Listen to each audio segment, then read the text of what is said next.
Hello friends, welcome back to my YouTube channel. आज हम कर रहे हैं जूनियर इंजीनियर इलेक्ट्रिकल मैकेनिकल का जो एग्ज़ाम हुआ था 22 फरवरी 2026 को शिफ्ट थर्ड में, उसका जी के पार्ट। Let's get started. देखो, उससे पहले मैं आपको बता दूं कि हमारा जो डाउट ग्रुप है मैथ्स PS1, ये हमारा डाउट ग्रुप है। इसमें आप जुड़ के अपने डाउट पूछ सकते हैं। और जो हमारा मेन चैनल है उसका लिंक है पायल single academy.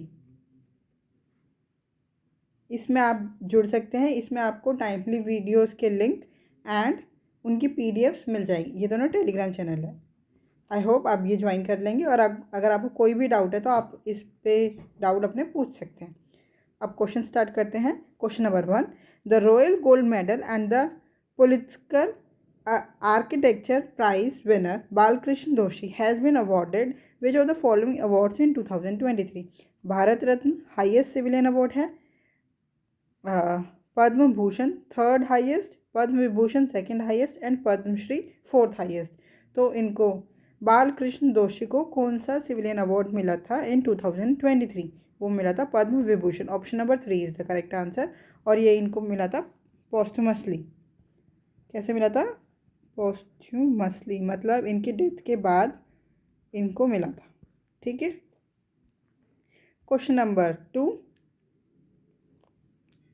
which veteran Kannada theatre artist and filmmaker passed away on 29 September 2025?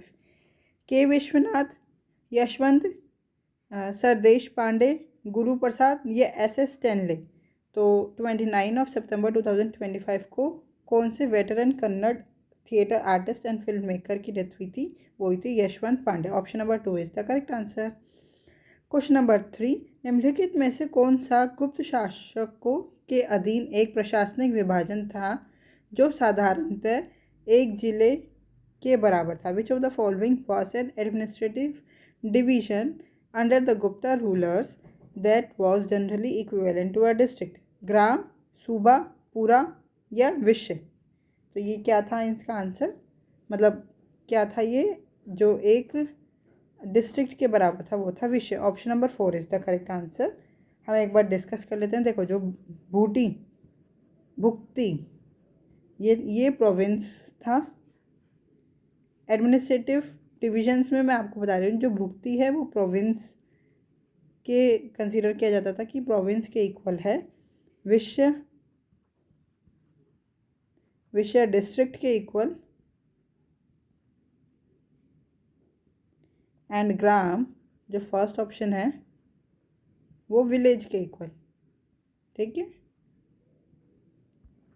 Question number 4, which of the following schemes was launched in October 2025 to modernize 1000 industrial training institutes ITIs under a hub and spoke model in India?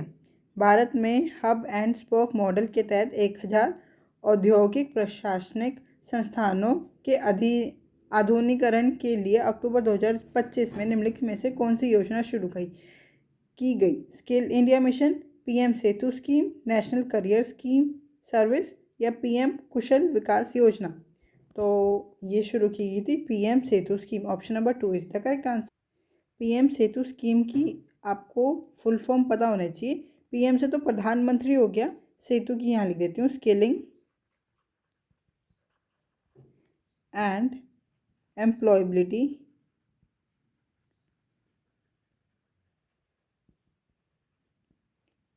Transformation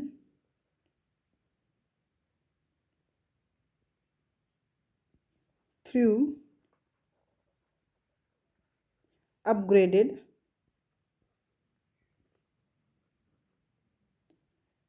ITIs। ठीक है। Question number 5, what is the primary role of a commercial bank? Commercial bank का primary role क्या होता है? एक वाणिज्य bank का प्राथमिक भूमिका क्या है? Issue currency. इशू करेंसी किसका काम होता है? आरबीआई का, नोट ना कि कमर्शियल बैंक का। Control government revenues, regulate the stock market. Stock market को रेगुलेट कौन करता है? SEBI, securities and exchange board of India. Accept deposit and lends to the public. Yes, accept deposit जमा करना और जनता को ऋण देना, ये किसका काम होता है? कमर्शियल बैंक का प्राइमरी रोल है। Option number 4 is the correct answer. और कमर्शियल बैंक और क्या क्या काम करता है हम यहाँ देख लेते हैं। देखो, एक तो यही हो गया, एक्सेप्ट डिपॉजिट फ्रॉम इंडिविजुअल्स, यानी देते हो accept deposits from individuals and businesses, from individual individuals and businesses, provides loans and advances, provides loans and advances, facilitates payment and financial transactions, facilitates payments and financial transactions।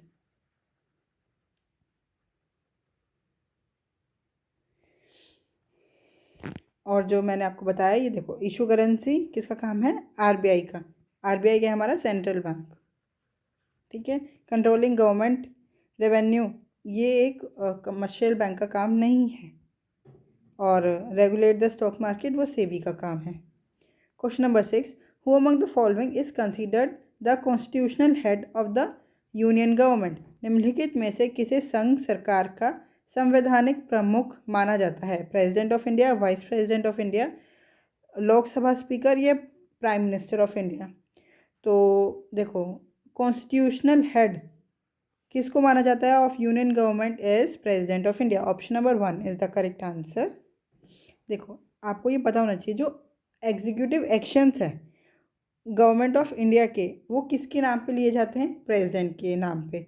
और जो real executive authority है ना, वो कौन exercise करता है? ये दोनों चीज़ अलग है। Executive actions of government of India is are taken on the name of president, and real executive authority is exercised by prime minister and council of ministers, and prime ministers and the council of ministers। मैं यहाँ पे लिख देती हूँ, all executive actions of the government of India are taken in the name of president,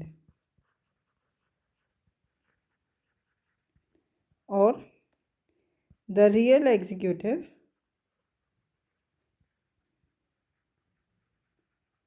authority is exercised by prime minister, by the prime minister and the council of ministers,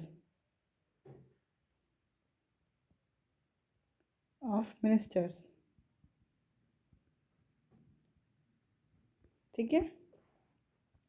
question number 7, the energy consumption by 60 watt bulb which is kept on for 4 hours is? देखो, वो क्या पूछ रहे हैं? Energy consumption. हमारा formula क्या होता है एनर्जी का? एनर्जी का फॉर्मूला होता है पावर इनटू में टाइम। देखो, पावर कितनी हो रही है? पावर है 60 वॉट, और टाइम क्या है? 4 आवर्स। बट जो हम आंसर, जो हमारा जूल, मतलब एनर्जी की ऐसा यूनिट क्या है? जूल। ये जे लिखा है ना, जूल। इसके लिए हमारे को जो टाइम है, वो हमारे को टाइम चाहिए होता है सेकेंड्स में। तो पहले हम अपना 4 आवर्स को सेकेंड में बनाते हैं। तो 4 इंटू में 60 करेंगे तो ये मिनट्स में हो गया। देन एक और बार 60 करेंगे तो ये हो जाएगा सेकेंड्स में। तो 6 6 36, 36 4 ज़ा 144, और दो जीरो, ये हो गया सेकेंड्स। अब हम अपना एनर्जी निकाल लेते हैं। तो पावर कितना है? 60 इंटू में 14400। तो हमारा आंसर क्या हो गया? 000, 1 2 3, और 6 4 ज़ा 24,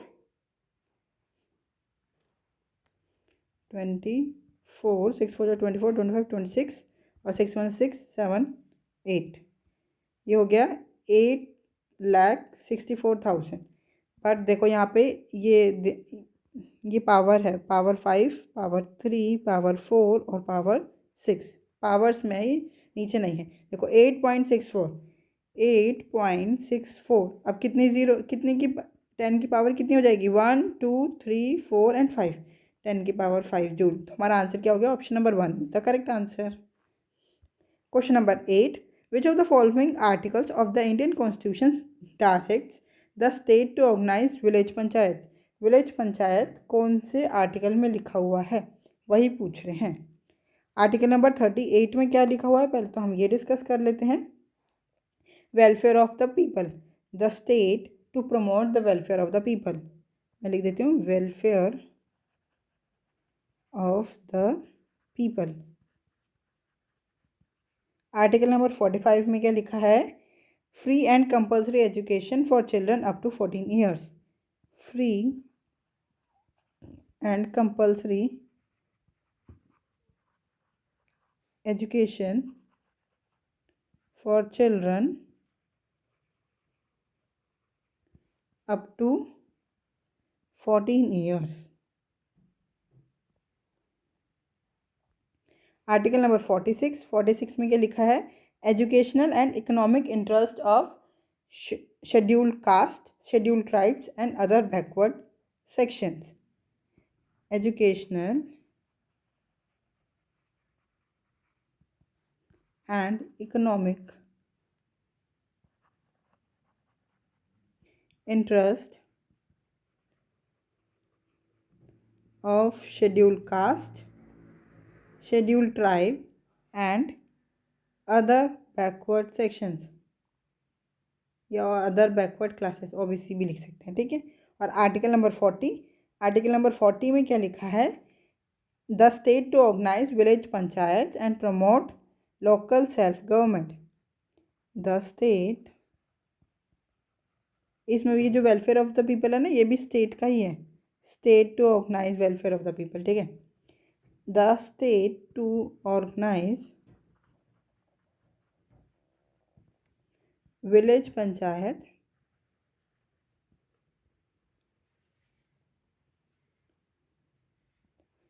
and promote local self government। ठीक है, तो हमारा आंसर क्या हो गया, option number 4 is the correct answer.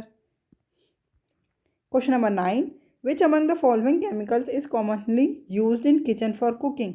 देखो कुकिंग में कौन सा यूज होता है, आपको पता ही होगा, बेकिंग सोडा। अब यहाँ पे बेकिंग सोडा का केमिकल नेम क्या होता है वो देख लेते हैं। नाइट्रिक एसिड, नाइट्रिक एसिड क्या होता है, नाइट्रिक एसिड तो बहुत स्ट्रॉन्ग एसिड है जो कि लेबोरेटरीज एंड इंडस्ट्रीज में यूज होता है, used in laboratories and industries। Ammonium chloride used in medicines and dry cells, used in medicines and dry cell। Sulfuric acid, sodium hydrogen carbonate, sodium hydrogen carbonate is baking soda, इसको baking soda भी कहते हैं और इसका formula भी कभी कभार पूछ लेते हैं। तो बेकिंग सोडा का क्या फॉर्मूला होता है, मतलब sodium hydrogen carbonate NaHCO3, NaHCO3। और sulphuric acid, sulphuric acid is very strong industrial acid, highly corrosive and dangerous, बहुत डेंजरस होता है ये एसिड। इंडस्ट्रियल एसिड है एक, तो इंडस्ट्रीज़ में यूज़ होता है मेनली इंडस्ट्रियल एसिड, और इस highly corrosive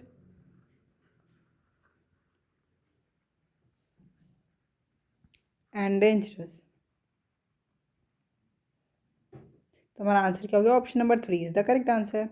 question number 10, which of the following satellites was launch by the Indian space research organisation ISRO in November 2025 using India's LV3 LVM3 launch vehicle.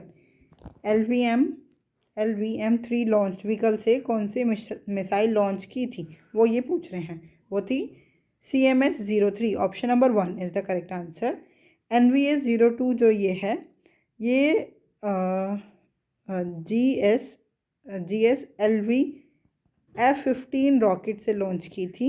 और जो ये निसार है, ये भी लॉन्च की थी GS LV F-16 रॉकेट से। और आदित्य L2 अभी लॉन्च नहीं की है, लॉन्च करेंगे।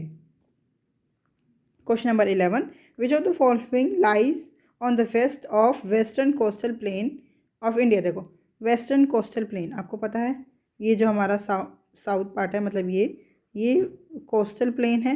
ये सारा वेस्ट हो गया। कहाँ से स्टार्ट हो गया? गुजरात से लेके केरला तक पूरा वेस्ट हो गया। और जो ये पार्ट है, ये ईस्ट कोस्टल प्लेन है। तो वो पूछ रहे हैं वेस्टर्न कोस्टल प्लेन के वेस्ट में क्या लाई करता है? अंडमान सी या लैकादाइव सी, अच्छा लक्षद्वीप, यहाँ हिंदी में पता नहीं क्या, लैकादाइव सी, अरेबियन सी या बे ऑफ बंगाल। देखो, बे ऑफ बंगाल तो सबको पता है, यहाँ पे है बंगाल की खाड़ी, है ना। अंडमान सी, और जो देखो अंडमान सी, अंडमान एंड निकोबार, यहाँ पे ये है ना अंडमान एंड निकोबार आइलैंड्स पूरे इकट्ठे, उन्हीं में ही होगा अंडमान सी। तो ये भी वेस्ट में नहीं है, ये भी ईस्ट में है, और बे ऑफ बंगाल भी ईस्ट में है। Laccadive sea is a part of Arabian sea. तो हम वेस्टर्न कोस्टल प्लेन के वेस्ट में क्या बोलेंगे? Arabian sea. ये सारा अरेबियन सी है ना। तो हमारा आंसर क्या हो गया? Option number 3 is the correct answer. Laccadive sea is a part of Arabian sea. Question number 12. Which of the following wind system brings the heavy summer rainfall to most of India? Where southwest monsoon winds, continental trade winds, western disturbances या polar easterlies। देखो, जो western disturbances है, मतलब पश्चिमी विक्षोभ, ये सर्दी के मौसम में जो बारिश होती है ना, और नवंबर दिसंबर के टाइम पे जो बारिश होती है, उसके लिए रिस्पॉन्सिबल है वेस्टर्न डिस्टर्बेंसेस, ना कि heavy summer rainfall. Heavy summer rainfall तो साउथ वेस्ट मानसून विंड्स की वजह से होती है। Option number 1 is the correct answer. देखो, जो साउथ वेस्ट मानसून विंड्स है ना, ये अरेबियन सी से लेके बे ऑफ बंगाल, मतलब ऐसे गोल में घूमती है। अरेबियन सी ये है हमारा, बे ऑफ बंगाल ये है, मतलब अरेबियन सी और बे ऑफ बंगाल ये ऐसे ऐसे ऐसे ऐसे, ऐसे, ऐसे गोल में घूमती है। इसलिए जो समर में हैवी रेनफॉल होती है ना, वो साउथ वेस्ट मानसून विंड्स की वजह से ही होती है। और ये जो होती है, ये कब होती है बारिश हमारी? मेनली जून टू सितंबर। और मेजर इंडिया के पोर्शन में बारिश करती है साउथ वेस्ट मानसून विंड्स। बस। पोलर ईस्टर्लीज कोल्ड विंड्स को कहते हैं, जो कि पोलर रीजन्स में चलती है, ना कि इंडियन मॉनसून रेनफॉल पे इफ़ेक्ट नहीं पड़ता। पोलर ईस्टर्लीज पोलर रीजन पे जो कोल्ड विंड्स चलती हैं। Question number 13, which of the following monuments is widely recognised as a Mughal mausoleum build by Shahjahan. मेरे हिसाब से ये तो सबको ही पता होगा। निम्नलिखित में से कौन सा स्मारक शाहजहाँ द्वारा निर्मित मुगल मकबरे के रूप में व्यापक रूप से प्रसिद्ध है?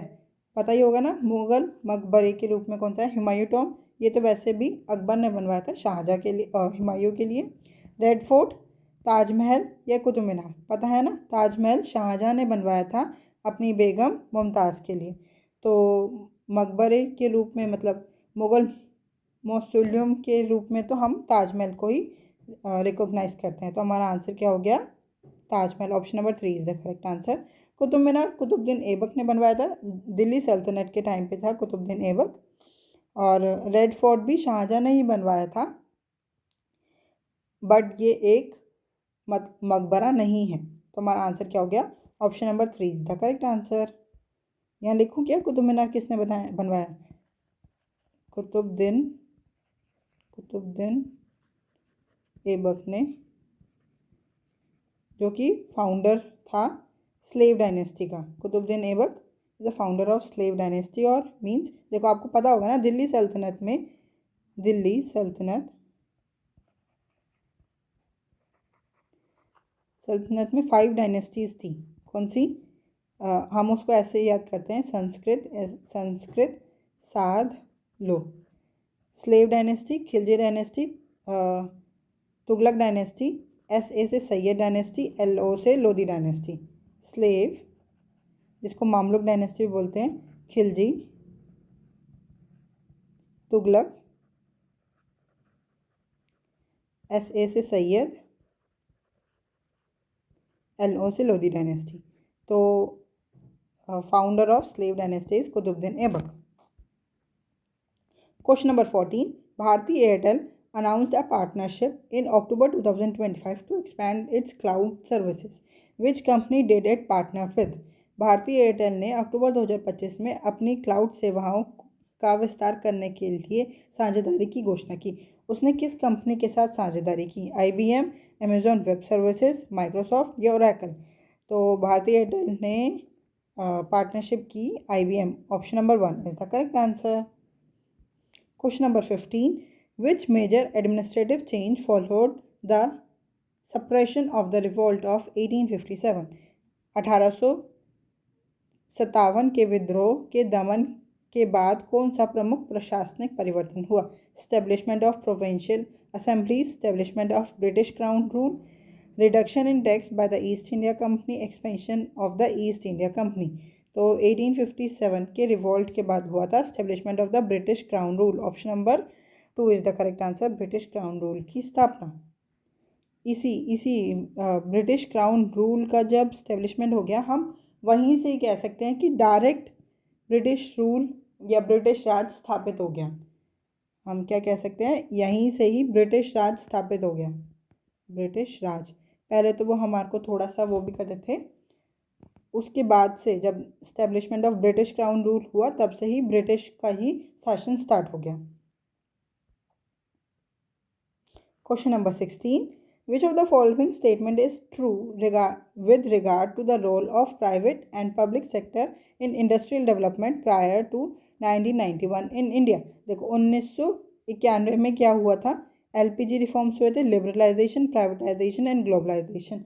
मीन्स जो इंडिया का बैलेंस ऑफ पेमेंट था बिल्कुल ही बेकार हो गया था, क्योंकि यहाँ पे चलता था लाइसेंस राज। अगर कोई भी प्राइवेट पार्टनर कंपनी लगाना चाहता है या कुछ भी काम करना चाहता है तो पहले उसको गवर्नमेंट से परमिशन लेनी पड़ती थी, लाइसेंस लेना पड़ता था, तब वो करता था। तो इतना झमेला देख के कोई भी प्राइवेट कंपनी इन्वेस्ट ही नहीं करती थी, पार्टिसिपेट ही नहीं करती थी।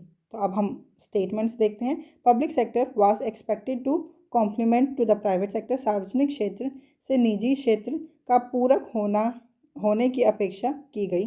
Private sector was expected to complement the public sector. Private sector was expected to function as supplementary to the private sector. Both private sector and public sector were expected to function competitively. देखो ये तो बिल्कुल ही गलत है, कम्पिटेटिवली उससे पहले prior to 1991 पूछ रहे हैं ना, तो हमारा आंसर क्या हो गया? Private sector was expected to complement the public sector. निजी क्षेत्र से सार्वजनिक क्षेत्र का पूरक होने की अपेक्षा की गई। तो आंसर क्या हो गया हमारा? Option number 2 is the correct answer. देखो उसके बाद जब इंडिया को इंडिपेंडेंस मिल गई, उसके बाद तो इंडिया ने अडॉप्ट की mixed. After independence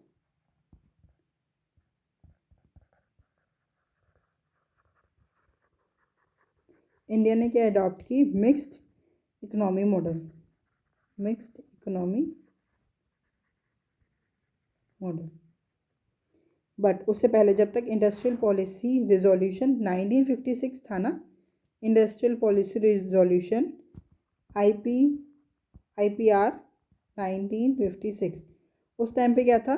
public sector was given dominant role in core and heavy industries. तो जब पब्लिक सेक्टर को ही ज़्यादा इम्पोर्टेंस दे रखी थी, तो हमारा प्राइवेट सेक्टर बिल्कुल भी बिल्कुल हाशिए पे था, तो कुछ हो ही नहीं पाया। इसलिए हमारी बैलेंस ऑफ पेमेंट को क्राइसिस हो गया 1991 में आके, तभी हमने स्टार्ट किया liberalisation, privatisation and LPG reforms लाए। ठीक है। Question number 17. In which of the following states of India are the Gadi and Gujar tribes found? भारत में निम्नलिखित में से किस राज्य में गद्दी और गुज्जर जनजातियां पाई जाती हैं? तमिलनाडु, राजस्थान, उड़ीसा या हिमाचल प्रदेश? देखो, तमिलनाडु की मेन ट्राइब्स कौन कौन सी है? तमिलनाडु की है टोडा, कोटा, इरूला एंड कुरुम्बा। ठीक है। राजस्थान की एक तो Bhil tribe, Meena tribe, Garasia tribe, mainly ये ट्राइब्स हैं। गुज्जर्स भी राजस्थान में होते हैं, बट जो ये गद्दी कह लो, ये राजस्थान में नहीं पाए जाते, तो इसका आंसर हम राजस्थान भी नहीं लगा सकते हैं। उड़ीसा में मेन ट्राइब्स कौन कौन सी हैं? संथाल, कोंड, बोंडा, मुंडा। और हिमाचल प्रदेश में मेन ट्राइब्स वो है गद्दी एंड गुज्जर्स। तो हमारा आंसर क्या हो गया? Himachal Pradesh. Option number 4 is the correct answer. Question number 18, which of the following was a British policy of annexing states that increase resentment before 1857? निम्नलिखित में से कौन सी ब्रिटिश नीति राज्यों के विलय से संबंधित थी जिसने 1857 से पहले असंतोष बढ़ाया? Doctrine of lapse, permanent settlement, ryotwari system या सब्सिडी एयरलाइंस? तो वो थी डॉक्ट्राइन ऑफ लैप्स, हड़प नीति। लैप्स का सिद्धांत, इसको हम हड़प नीति भी बोलते हैं। ये किसके टाइम पे? लॉर्ड डलहौजी ने स्टार्ट की थी। और इसमें क्या था, उसने सबसे जो स्टेट्स थे जैसे सतारा, जैतपुर, संबलपुर, उसके बाद झांसी, नागपुर, इन सबको अपने अंडर ले लिया। तो इसको हम बोलते हैं हड़प नीति। इसमें सबसे पहले सतारा, संबलपुर, जैतपुर, झांसी, इनको अपने कब्जे में ले लिया था। ठीक है। Permanent settlement is related with land revenue system, जो कि बंगाल में हुआ था। Land revenue system in Bengal. Ryotwari system, ये भी लैंड रेवेन्यू सिस्टम है, जो कि मद्रास और बॉम्बे में हुआ था। Land revenue system in Madras and Bombay. Subsidy alliance क्या है? Policy to control Indian states indirectly, सहायक संधि। Policy to control Indian states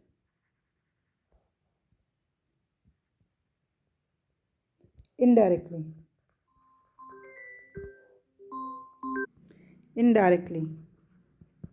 तो हमारा आंसर क्या हो गया? Option number 1 is the correct answer. यही ब्रिटिश पॉलिसी थी ताकि annexing states that increase resentment before 1857।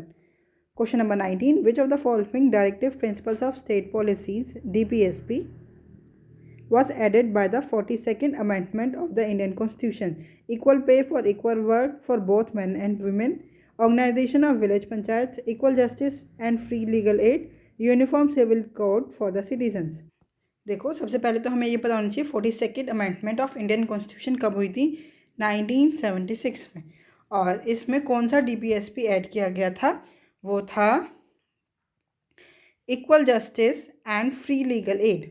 Option number 3 is the correct answer, under article 39A में। ठीक है। और जो equal pay for equal work for both man and women, ये तो पहले से ही ऐड है, जब DPSP ओरिजिनली ही ऐड है। कौन से आर्टिकल में? आर्टिकल नंबर 39D में 39D और ये 39 देखो ये स्मॉल डी है, 39 के पार्ट्स होंगे ना ABCD ऐसे, वो ये है। और 39A कैपिटल वाला उसमें ऐड किया गया। ऑर्गेनाइजेशन ऑफ विलेज पंचायत, ये आर्टिकल अभी ऊपर यही वाला सेम क्वेश्चन हमने ऊपर करा था, वो पूछ रहे थे ना ऑर्गेनाइजेशन ऑफ विलेज पंचायत कौन से आर्टिकल में है, वो है article number 40। And uniform civil code for the citizens, this is article number 44। अगर आप चाहते हैं कि मैं आपको पूरा DPSP पढ़ा दूँ तो आप मुझे कमेंट कर सकते हैं, मैं आपको जो DPSP के आर्टिकल्स है आर्टिकल नंबर 36 से 51 सॉरी 50 तक 51A है हमारा, ठीक है 51 तक मैं आपको पूरा एक्सप्लेन कर दूँगी। अगर कोई शॉर्ट ट्रिक्स होगी तो शॉर्ट ट्रिक्स के साथ ही हम पढ़ लेंगे इसको। कमेंट में आप बता दीजिए, मुझे कमेंट कर दीजिए अगर आप चाहते हैं तो। Question number 20, which of the following countries hosted the 2025 Asia cricket cup in September 2025? निम्नलिखित में से किस देश ने सितंबर 2025 में एशियाई कप क्रिकेट की मेज़बानी की? श्रीलंका, इंडिया, पाकिस्तान या यूनाइटेड अरब एमिरेट्स? तो आंसर क्या है हमारा? United Arab Emirates. यूएई ने होस्ट किया था एशिया कप जो क्रिकेट का हुआ था सितंबर 2025 में।